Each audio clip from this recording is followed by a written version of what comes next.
અમરેલી જિલ્લામાં છેલ્લા કેટલાક દિવસોથી પડી રહેલા ભારેથી અતિ ભારે વરસાદને કારણે અનેક તાલુકાઓમાં પૂર જેવી ગંભીર પરિસ્થિતિ સર્જાઈ છે। રસ્તા પર પાણી ફરી વળ્યા છે, નીચાણવાળા વિસ્તારોમાં પાણી ભરાઈ ગયા છે અને અનેક ગામો પ્રભાવિત બન્યા છે। આવી કટોકટીની સ્થિતિમાં નાગરિકોની જાનમાલની સુરક્ષા સુનિશ્ચિત કરવા માટે અમરેલીના સાંસદ ભરતભાઈ સુતરિયા તથા સાવરકુંડલા લીલિયાના ધારાસભ્ય મહેશભાઈ કસવાલા અસરગ્રસ્ત વિસ્તારોમાં પહોંચી સ્થળ પરિસ્થિતિનું નિરીક્ષણ કર્યું। સાંસદ ભરતભાઈ સુતરિયાએ અસરગ્રસ્ત વિસ્તારોની રૂબરૂ મુલાકાત લઈ જિલ્લા વહીવટીતંત્રના ઉચ્ચ અધિકારીઓ સાથે પરિસ્થિતિની સમીક્ષા કરી। તેમણે અધિકારીઓને વરસાદી આફતને પહોંચી વળવા તાત્કાલિક અને અસરકારક પગલાં ભરવા સૂચના આપી। ખાસ કરીને નીચાણવાળા વિસ્તારો અને નદી કિનારાના લોકોને સમયસર સુરક્ષિત સ્થળે સ્થળાંતર કરવાની સાથે તેમને જરૂરી પ્રાથમિક સુવિધાઓ ઉપલબ્ધ કરાવવા પર ભાર મૂક્યો હતો। ધારાસભ્ય મહેશભાઈ કસવાલા પણ સતત ફિલ્ડમાં રહી વહીવટીતંત્ર સાથે સંકલન કરી બચાવ અને રાહત કામગીરીમાં દેખરેખ રાખી રહ્યા છે। તેમણે ડિઝાસ્ટર મેનેજમેન્ટ, પોલીસ વિભાગ, નગરપાલિકા તથા અન્ય સંબંધિત વિભાગોને હાઈ એલર્ટ પર રહી ઝડપી કામગીરી કરવા સૂચના આપી હતી। પૂરના પાણીથી નાગરિકો અને ખેડૂતોને ઓછામાં ઓછું નુકસાન થાય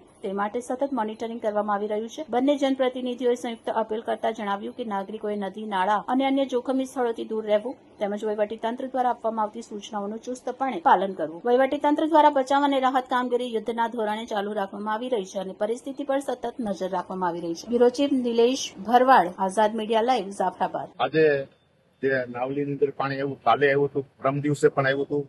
સખત 3 દિવસના વરસાદ પડી રહ્યો હતો ત્યારે આજે માં નીકળ્યો હતો ત્યારે કાંઈ નુકસાની થઈ છે એનું સર્વે કરવા માટે અને જાણવા માટે, કેમ કે સરકારમાં કાલે અમે જઈ રહ્યા છીએ રજૂઆત કરવા માટે।